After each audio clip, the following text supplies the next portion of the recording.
नमस्कार दोस्तों, इस वीडियो में आज बताने वाला हूं मैं कि पे नियर बाय आईडी में आधार कार्ड से पेमेंट कैसे विड्रॉ होगा।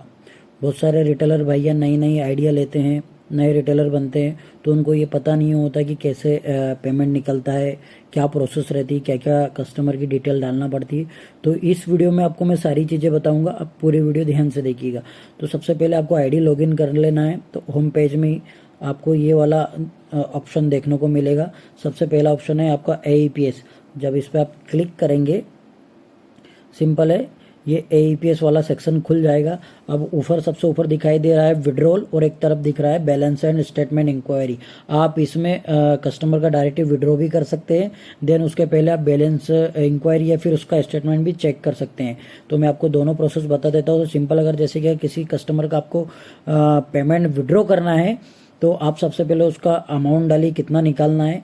तो ये मैं एग्जांपल के लिए 100 रुपये ले रहा हूँ। अब कस्टमर का इसमें आधार नंबर डालना है, कस्टमर का आधार नंबर डालना है, तो ये मैं डाल देता हूँ।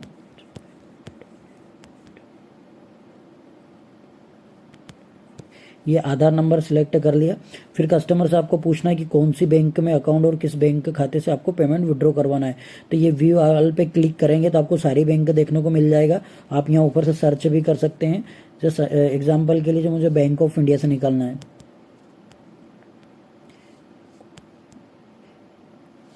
ये बैंक ऑफ इंडिया मैंने सेलेक्ट कर लिया है। अब इसमें आपका कस्टमर से पूछकर कौन सा भी मोबाइल नंबर डालना है, कि जो भी उसका मोबाइल नंबर हो।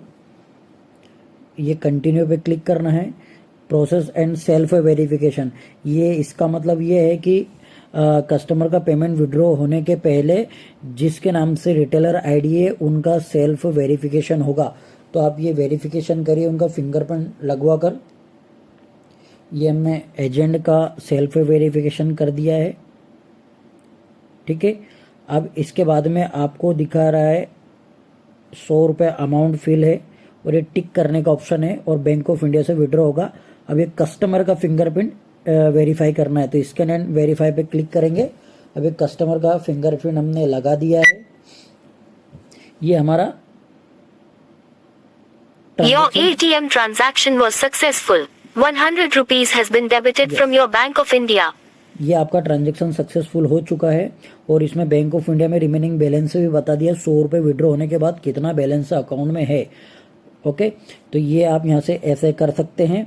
और अगर आपको स्टेटमेंट निकालना है तो गेट मिनी स्टेटमेंट पे क्लिक कर सकते हैं और डायरेक्टली कंटिन्यू पे क्लिक करेंगे आप, तो एक तरफ मिनी स्टेटमेंट का ऑप्शन आ रहा है और एक तरफ बैलेंस इंक्वायरी का आ रहा है। तो आप इस पर डायरेक्टली कस्टमर का फिंगरप्रिंट लगवा के बैलेंस इंक्वायरी भी कर सकते हो, मिनी स्टेटमेंट भी निकाल सकते हैं। और जो आप ये पैसा निकालेंगे ये आपके डायरेक्टली आपके लेजर ये वॉलेट में पैसा क्रेडिट हो जाएगा। ये आपका, इसको आप तुरंत मूव टू बैंक कर सकते हो आपके खुद के अकाउंट में। तो धन्यवाद दोस्तों।